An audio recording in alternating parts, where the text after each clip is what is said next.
Hello! Hello, hello, hello! Magandang araw at magandang buhay at panibagong vlog na naman si Bonsai Takong Lumpo. So update lang tayo dito sa Bougainvillea. Kung natatandaan nyo, mayroon tayong kinalbo noon na 21J. Ito na siya ngayon. Yan. Diba? So tumubo na yung kanyang mga dahon. Okay? So magwa-wire tayo dito. Yan. I-wire natin ito at saka to. Yan. Yung dalawang tumubo na yan, kailangan ma-wire para punuan dito sa part na ito. Nakita nyo, kulang, butas ito. Ito yung kailangan natin na sanga. Okay? At i-trim na din yung mga sumubra. Yan. Okay? Ito yung 21J na meron tayong wire dito. Ito yung mga bagong wire noon. At saka ito. Yan. Okay? So nakapataas iyan para sa kanyang sacrificial branch. Para mabilis nating palakihin yung part na ito. Okay? Linisan lang natin konti and then i-rewire lang yung tumubong sanga. Yan. So kailangan lang nating gupitan yung mga tumubong mga sanga na malaki na para ma-form ito ng maayos yung kanyang itsura at para malaman din natin kung ano pa yung kulang na sanga na kailangan nating patubuin. Okay? So enjoy lang sa panonood hanggang sa matapos nating ayusan ito.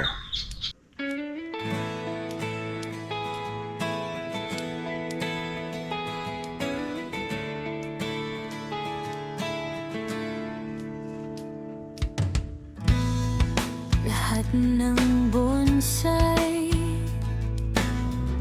nag-umpisa sa wala. Tahimik sa paso, nakahimlay sa mesa. Binubuhay kita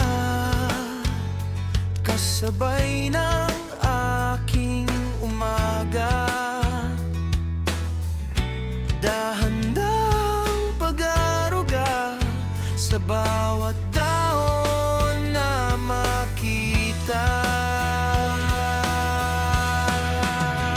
Oh bonsai, ikaw ay alagaan sa palad ni Bonsai Takong Lumpo. Bawat tali ng alambre, bawat pihit ng sanga, may sariling kwento. Matagal ka mang mabuo, hihintayin pa rin kita. Bubuhayin, aalagaan kita sa palad ko. Para ipakita ka sa buong mundo.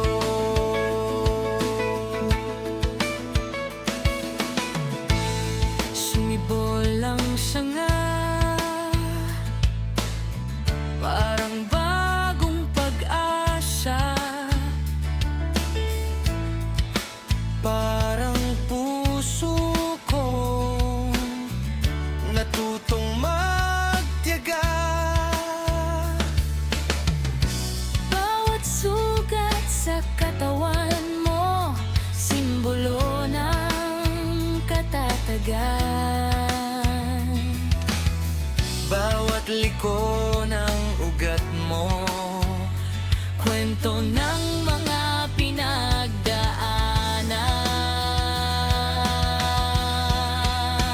Oh bonsai, ikaw ay alagaan sa palad ni Bonsai Takong Lumpo.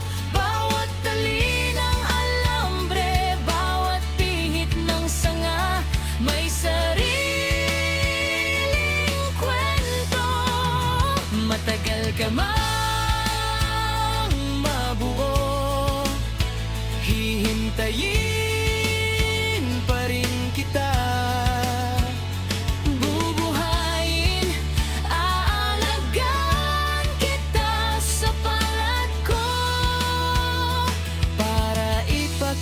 makita ka sa buong mundo.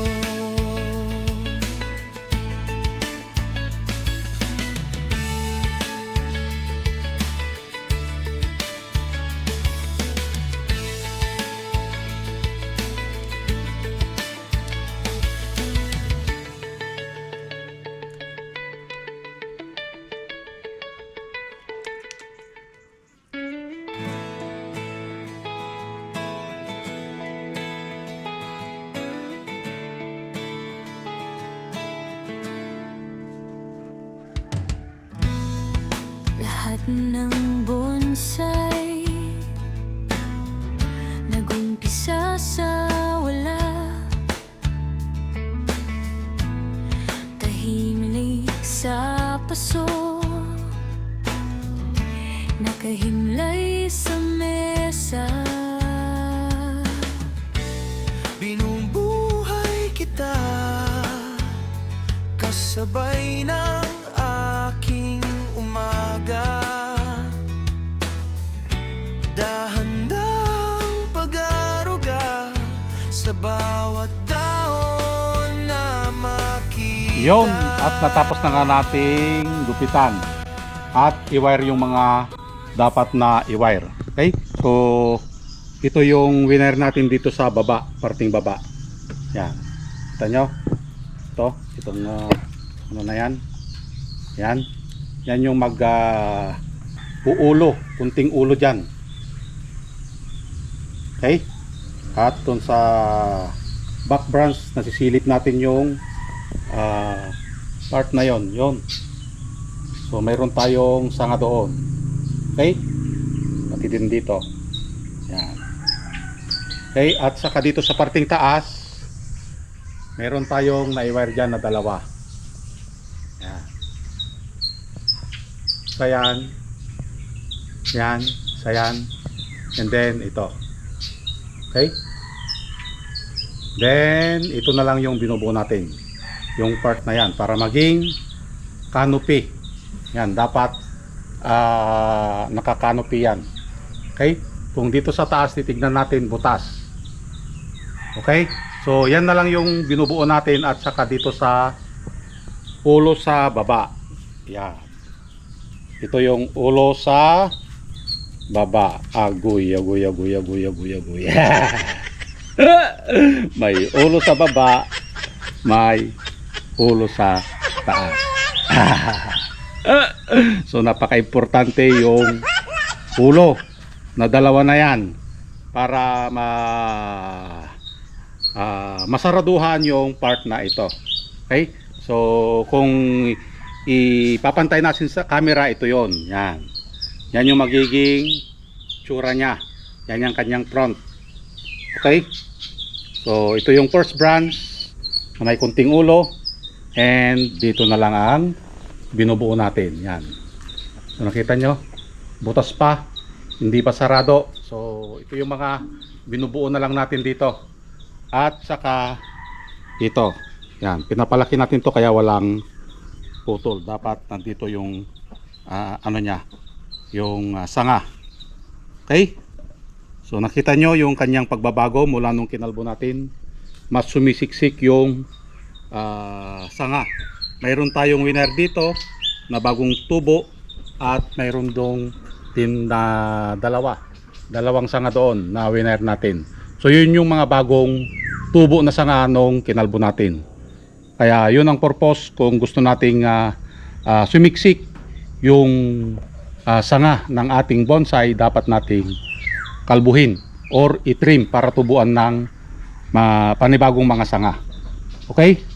So abangan natin itong 21G na ito hanggang sa mabuo natin dito sa dalawang ulo. Yan. At abangan nyo sa show ito.